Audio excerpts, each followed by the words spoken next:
Mobile की screen पर चमकते संदेश को पढ़कर कविता कुछ पल तक निःशब्द बैठी रही। आपका चयन विद्यालय में शिक्षिका पद के लिए किया गया है। कृपया अगले सप्ताह से कार्यभार ग्रहण करें। उसकी आंखों से चुपचाप आंसू बहने लगे। ये आंसू दुख के नहीं, बल्कि वर्षों की तपस्या के साकार होने के थे। सामने आंगन में बैठा उसका 8 साल का बेटा अभय अपनी कॉपी में टेढ़ी मेढ़ी इबारत लिखने की कोशिश कर रहा था।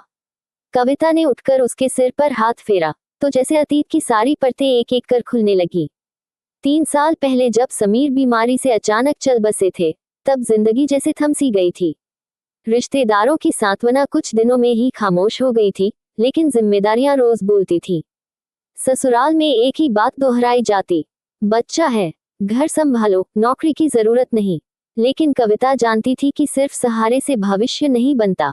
उसे अपने बेटे को आत्मसम्मान के साथ बड़ा करना था। कई रातों तक जागकर उसने ऑनलाइन पढ़ाई पूरी की, प्रतियोगी परीक्षा की तैयारी की और हर ताने को खामोशी से सहती रही। आज उसी संघर्ष का फल उसके हाथ में था। उसने सबसे पहले ससुर जी के चरण छुए। वे कुछ पल चुप रहे, फिर बोले, हमें तुझ पर गर्व है बेटी। कविता की आंखें फिर भर आईं, इस बार सुकून से। अब वह सिर्फ किसी की बहू या विधवा नहीं थी, वह अपने बेटे के लिए एक मजबूत भविष्य बन चुकी थी।